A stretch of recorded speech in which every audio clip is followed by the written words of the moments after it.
Hi, everybody. Welcome to the Minnesota Bound podcast, the stories behind the stories. I'm Laura Schara, your host for today, and I'm really excited to chat with our next guest because it's one of our favorite seasons of the year here in Minnesota. It's fall, well, actually everywhere. What am I talking about? It's fall season, and with that comes beautiful fall foliage color. And with that, I have Rachel Hopper here today. She is Visitor Services and Outreach Manager for the Parks and Trails Division of the Minnesota DNR. Rachel, welcome to the Minnesota Bound podcast. Hello, Laura. Thanks for having me on today. Well, you were on probably a few months ago, maybe more than a few, talking about some of our best hiking trails in Minnesota, and I wanted to have you back because you were full of knowledge of all the, really unique places here in Minnesota, especially when it comes to state parks and places to visit. And, so going to travel to see some of the fall colors is a popular thing to do. And I wanted to have you back on because I knew you were the expert to give us all the good information. Oh, yeah. And there's nothing that I love talking about more than fall in state parks and trails because you can just see so much. And oftentimes it's a great time to get outdoors, especially in our parks and trails, because it tends everybody's back kind of into their fall routine again. Some of the summer crowds have died down.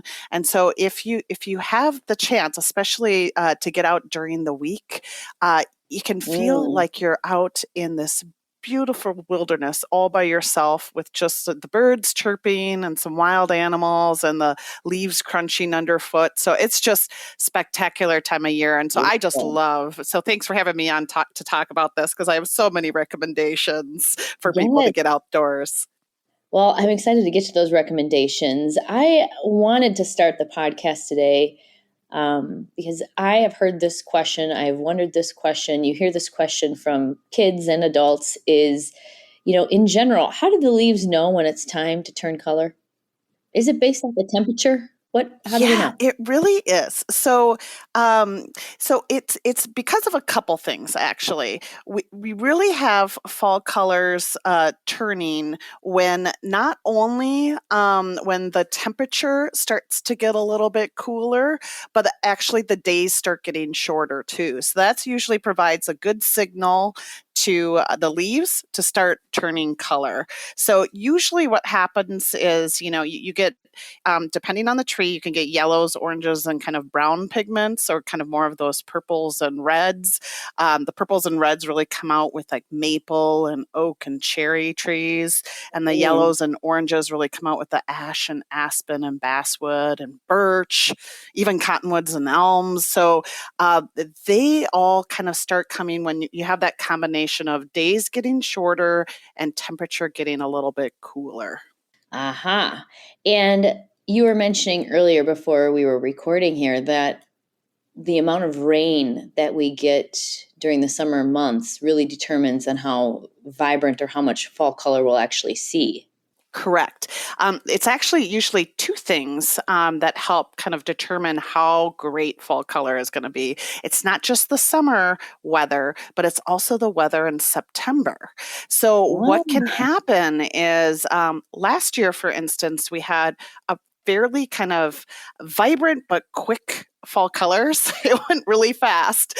And that was in part because of a harder frost we had in the northern portion of the state in September that then kind of moved the color to happen really, really quickly.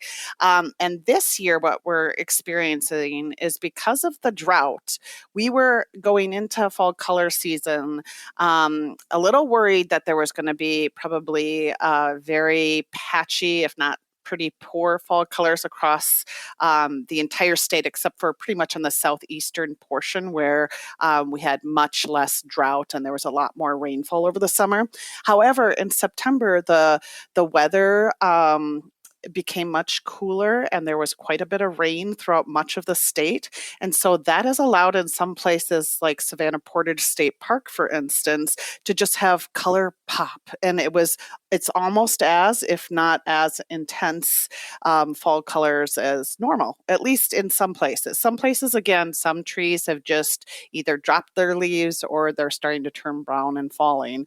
But in a lot of places, we're still seeing some pretty good fall color. I love that.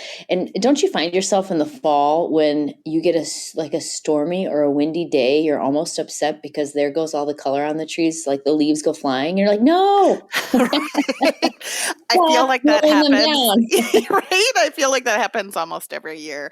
If you don't have purple, today we've had quite a bit of wind. Actually, I was I like, know. oh, I was there they thinking that.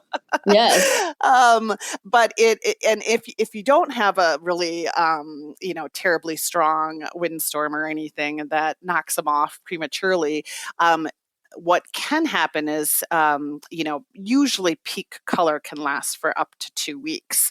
And so typically what happens in, again, a normal year, so not this year because of the extreme drought we had, but normally fall color starts in that northern tier of the state and then moves kind of like every week down a little bit further south. So it really starts to tend to peak kind of early September, early to mid-September in the very northern tier. And then by the time you get to the very southern tier, it can be kind of mid to late October.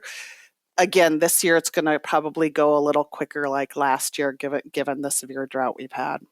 Oh, we hate the fall or the short fall season with those colors, but nothing we can do about it. So the message there is just to get outside as soon as possible. Yes.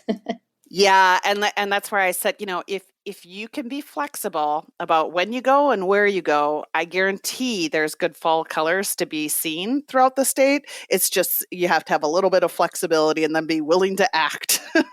So definitely sign up if you haven't signed up to our fall color newsletter at mndnr.gov/fall color. There you can also see our website, which is updated weekly.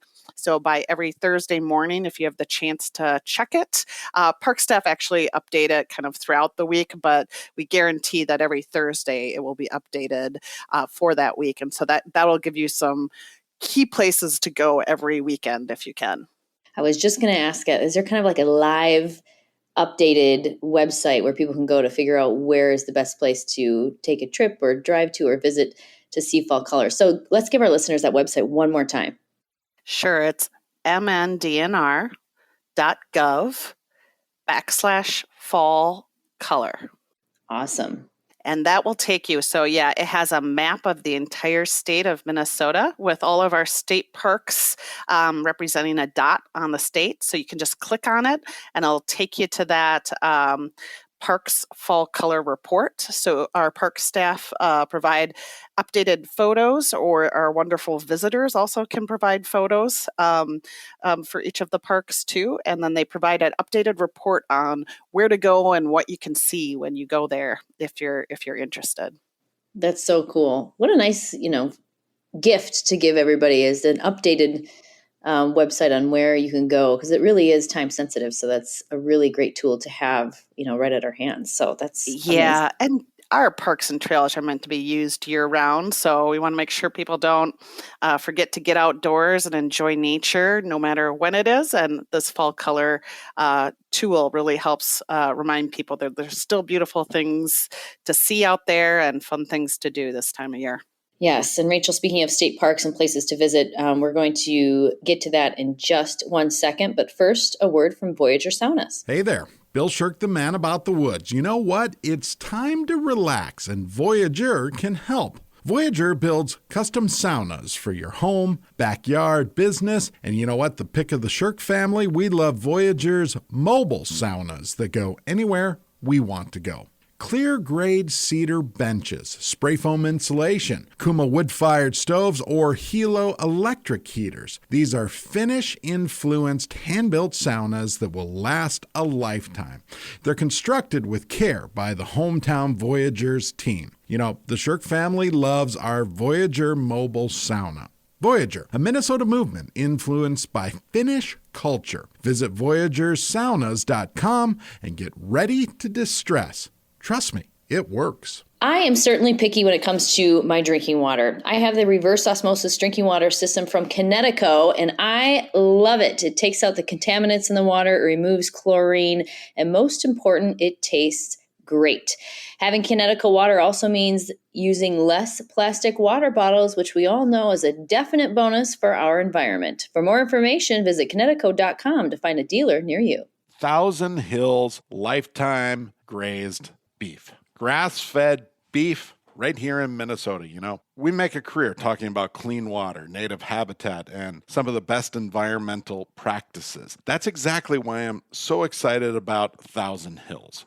You know, it is locally raised beef done differently. You see, Thousand Hills uses what is called regenerative agriculture to raise their cattle. Those beef cows, they graze in fields of wild grasses, and they move between a lot of different fields of grass. It is a sustainable ecosystem free of synthetic fertilizers and chemical herbicides. It's a system of agriculture that promotes clean water, natural grasses, and the best beef you've tasted. It's beef raised the right way. You can check out Thousand Hills Lifetime Grazed grass-fed beef to understand their regenerative agricultural practices and fall in love with Thousand Hills beef. All right, Rachel, let's give people all the insight on some of the places where you can go visit or see fall foliage and fall color. And we know there's, so many great destinations, but I thought we could kind of break it out into some unique places where you can go in and hike to see fall color. And then we'll also chat about places where maybe you can just drive through some areas that would have some beautiful fall foliage. So should we start with hiking first? Yes, let's. Awesome.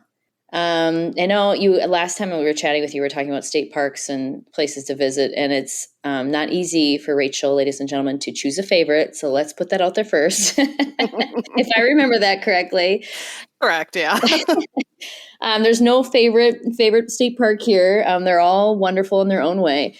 But if you were, traveling to the northern part of the state now, we're probably a little late to be going all the way north right now. Yes or no? Actually, because of the drought, we have some beautiful color right now going on up north, and so Awesome. we're getting close to peak in the very, very far northwestern corner of the state. So that would be Old Mill and Lake Bronson. Hayes Lake State Park is about 50% peak. And then in the very tip of the arrowhead, kind of along the north shore, we have Cascade River that's getting close to peak, or a little bit almost closer to past peak. But otherwise, we're in pretty good shape still for the whole northern half of the state. We're between 25 and 75% peak, I would say. Oh, okay. So there's still a little bit of time there. If there, is one couple of places that stand out of great locations to see some fall color, what would you recommend? Well, I'm going to, again, it's hard for me to pick a favorite, but for this one, I'm really going to have to pick Savannah Portage State Park. So this park is just gorgeous. So if you haven't been there yet, please get out and visit. This park has 22 miles of hiking trails and contains 4 entire lakes within its statutory boundary. So within the park itself, there's 4 lakes. So the maples are just gorgeous this time of year. And the thing that's great about Savannah Portage State Park is it has great tree diversity. So like I said, different types of trees put out different types of colors. And so you're always going to see great fall color at this park. I guarantee it. And this park right now, so if you get out in the next week or two, is going to be like right around peak color. So I'd highly recommend it. What the hike I would particularly recommend is the hiking club trail. Each state park has a hiking club trail. So if you join our hiking club, Minnesota State Parks Hiking Club, which comes with a booklet and rewards, and each time you take a hiking club trail, you look for the secret password on each trail, and then you can get rewards as you go along. But you don't have to be a hiking club member to go on the hiking club trail. So you can still take the trail. You can also take this beautiful walk around Lake Shumway. And what's great about it is it's about a 2-mile trail, but it's fairly wide and even. And it goes around the outer banks of the lake. So it really allows people of many different abilities to walk it fairly easily. So I would highly recommend that hike. Awesome. Those sound both amazing. I've not been to Savannah Portage State Park. It's been on my list. It's Cool. Yeah, it's in kind of northeastern Minnesota, but not the far northeastern portion. So it's about I would say due west of kind of Duluth area, and it's right near the town of McGregor. Oh, great. Perfect. All right. Well, let's move down south a little bit, maybe kind of what we say, the middle of the state. Sure. And you can't beat Sibley State Park in kind of the western portion, west central portion of the state. Sibley's an excellent park. And if you take the trail up to Mount Tom, you have a beautiful bird's eye view of the whole surrounding area. So you really can't beat that. Sibley's just a wonderful gem. I'd also recommend any of the parks right along the St. Croix River. So anywhere going from St. Croix State Park, which you know is our largest state park in the whole state park system. So of the 75 state parks and recreation areas, it's our biggest at about 33,000 acres. And then you follow the St. Croix River down and you can hit Wild River State Park, which is gorgeous, nestled right along the St. Croix, as well as Interstate, and then of course William O'Brien and Afton, and all of those are within 1 to 2 hours of the Twin Cities metro area. So it's a fairly easy day trip too, if you're interested. It is. I'm actually heading to Interstate State Park right at the very beginning of October. I am doing some kayaking with another program with Minnesota DNR, I'm sure you're familiar with, Becoming an Outdoor Woman. And there are, I think right now, 12 to 17 ladies signed up to do a kayak tour down the St. Croix looking at fall color. Hopefully fall color will be there, so that's not 100% guaranteed, but I'm really looking forward to that. Yeah, and you won't be missing fall color in that area, I don't I think. love it. So right now it's around 25% peak color. So I think in a week or two it will be perfect just for that program, I hope. I love that program too. It's Yes. excellent. It is an excellent program, and if you're not familiar, just head to the Minnesota DNR website. There's lots of information on Becoming an Outdoor Woman. They have so many programs for any interest you may have. If it's hunting, fishing, this one's obviously kayaking, canoeing, and everybody that are instructors and guides are volunteers, and it's for women only. And there's lots of ladies who are participate. So I'm really looking forward to being a participant in that. Great, Laura. Well, I hope you have a fun and safe trip. Oh, me too. And I'm sure it'll be lovely to see all the color. And we're going to capture all that for Minnesota Bound as well. So we'll be able to share some of the fall color. Okay, so those, Interstate State Park is awesome. The St. Croix River this time of year. I have not been to Sibley State Park. I'm going to have to put that one on my list. I'm writing all this down as we chat because, we have so many state parks. I love to get recommendations for people who have maybe visited just for the sake of not being an overwhelm of where do we go, right? Right. Yeah, there's so many options, and each state park is quite unique, and so it really depends on what kind of mood you're into. I'm often a fan of some of the quieter parks. I'm not a huge fan of packed crowds, and so I try to seek out some of the lesser known units, and so those are often some of my favorites. Yes. Another one too is it's Banning State Park, right? With the Kettle River, if I'm remembering correctly. Yes, that is a gorgeous park. Stunning area. The Kettle River, I can only imagine it's beautiful in the summer, and I've been there during the height of summer, and it's stunning. So I can't imagine how beautiful it is with all the fall color happening. And that one's really close to the city. We're talking like an hour or 15 minutes from the metro area. So very Correct. easy to get to. Yeah, it's right off of Interstate 35 too, so it feels like just a hop, skip, and a jump away. It And does. interestingly, too, the Kettle River also runs right through St. Croix State Park as well, and there is a gorgeous overlook there that you can't beat. Oh, awesome. Yeah, and Yeah, Banning and that, State Park has also some hidden waterfalls back in there too, ladies and gentlemen. So if you're hiking around, you want to make sure you see that. oh yeah, don't ever miss the waterfalls wherever you go. No, those are little gems. All right, let's kind of move our way down to, I guess, our southern part of the state. Sure. And I always have to put in a plug for Blue Mountain State Park, Oh, especially in the yes, fall. People tend to think, oh, let's go north. But the that's true. prairie is so exceptional to view in the fall. There's just a whole rainbow of prairie wildflowers that you can see.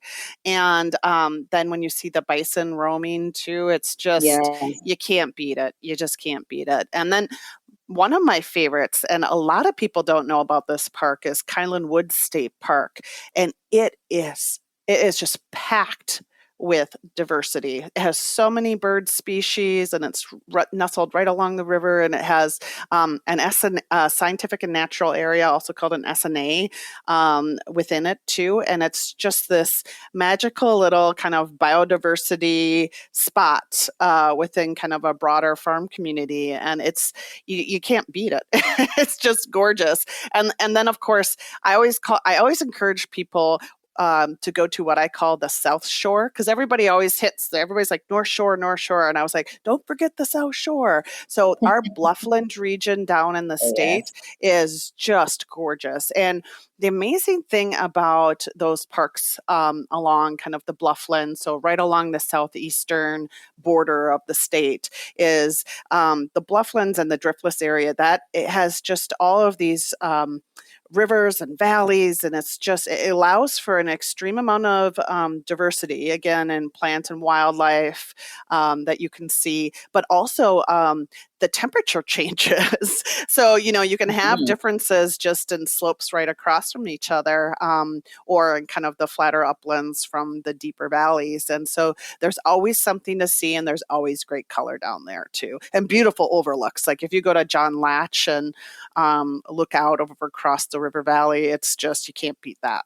Yeah, I don't think anything more beautiful than our driftless area, southeastern Minnesota. It's so stunning. And not only do you have, so many bald eagles that you're seeing, you have trout streams everywhere. And just the topography is so different than any part of the state. I mean, you could find fossils. You can go fossil hunting in southeastern Minnesota, and there's fossils everywhere. I mean, it used to be under the ocean, which is fascinating to me. Yeah, isn't Um, that amazing? it is. And you can find them readily, easily too, if you go to the right areas. So it's just a really unique part of our state. And I, would highly recommend that one myself. And I want to also share with people on like places. A lot of people want to take road trips, or, are there parks that you can drive through to get that same color? So maybe they're able to see, more parks in the same day, or they have someone that just prefers to drive versus walk. Um, do you have recommendations in that area?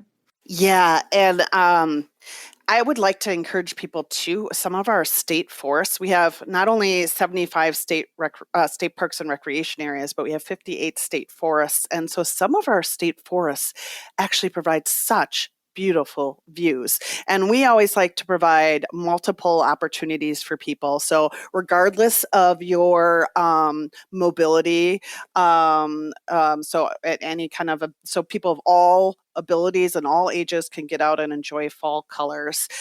So some of my favorite fall drives are actually in state forests. So one Oh, of my favorites, so St. Croix State Forest, which is actually right near St. Croix State Park. So you can hit both in the same both? time. But if you hit St. Croix State Forest and Namaji State Forest, that kind of provides a beautiful loop. So you can just, again, take I-35. So honestly, it's just, again, like a hop, skip, and a jump, like I said. And then you get off at the Hinckley exit. And then you can just drive about 20 minutes down, maybe a half hour down, but it provides a beautiful, wonderful loop around, and you can see so many different things. And so you could just go to our website for that as well. mndnr.gov / if you just search up state forest drives, that'll provide you a nice list of beautiful scenic drives you can do in the state. Of course, I have to do another shout out again to the southeastern portion of the state. The Richard Dorer Memorial Hardwood State Forest is one of my favorite state forests. And that just, again, you can't beat that part of the state in the fall. And it just provides a beautiful drive through there as well. Very cool. If you had, I guess, recommendations of timing for the South, is it all the way through the end of October, or are we still pretty limited in time? Is it kind of middle of October for the southern part of the state? Yeah, it's kind of hard to tell. Sure. But what we do is we compare year to year. So we kind of have a 3-year running average. So like 2019, for instance, we were still quite green. So early on in fall colors, we weren't very advanced 2 years ago. But last year, we were further along than we are this year even. So this year, I would say you still have, definitely 2 weeks, if not possibly 3 to 4 weeks of good fall color, but 4 weeks might be pushing it.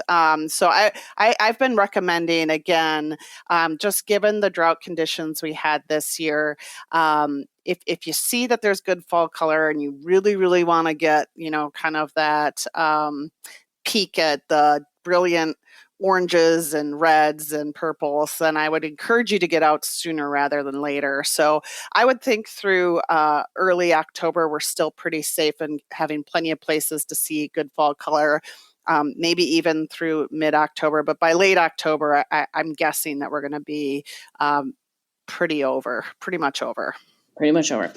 And Rachel, I have one more question for you regarding tourism and fall foliage.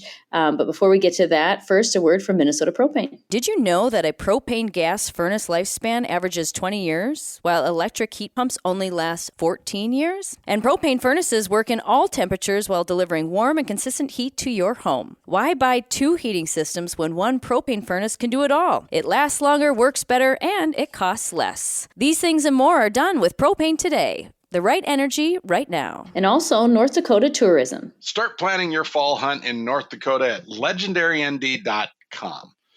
North Dakota is home to more than 800,000 plots, hunting acres. Those acres are private land that is open to public hunting, and the plots map guides show you exactly where all that land sits. North Dakota's ringneck pheasant crowing counts are up 15% this year. And of course, that takes good habitat. The state is also home to an estimated 2.9 million breeding ducks. North Dakota, it's an absolute outdoor oasis just waiting. Bag your limit this fall in North Dakota. Visit legendarynd.com. Minnesota's wildlife management areas are a vast array of lands across all of Minnesota. These 1,440 wildlife management areas are valued for wildlife and Minnesota's outdoor recreation opportunities. Annually, the DNR maintains hunter walking trails, plants food plots for wildlife, and develops acres and acres of prairie and grasslands.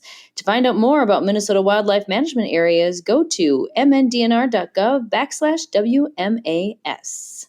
Speaking of DNR, Rachel Hopper here is visiting us from Minnesota DNR, giving us all sorts of inside information on where to go to see the best fall color and fall foliage. And I was curious on, being the great state and all the things that we have to offer here in Minnesota, do we get a lot of tourism of people that want to come in and see our fall foliage or fall color? I'm thinking of like New Hampshire and Maine, and there's this whole subculture, and they call themselves leaf peepers. Yes. I'm sure you've heard of it. Mm-hmm. Yes? Yeah. We have leaf peepers visiting Minnesota for all our fall color? Oh, you bet. Minnesota is known as a wonderful place to go for fall color, just with the diversity of trees we have, but then how blessed we are with all the public lands that are here for everyone to enjoy. And so our great partners at Explore Minnesota Tourism just do a wonderful job promoting Minnesota as a fall color destination. And so we regularly partner with Explore Minnesota Tourism to help promote everything you can see and do in the state. And if our state park staff really are key in helping to inform people about where to go and when to catch that next bright color. So it's a great partnership, and they advertise nationally. So we regularly have people coming from across the country this time of year, all the way up through MEA weekend. And sometimes, depending on the park too, sometimes people even see international visitors as well. Oh, how cool is that?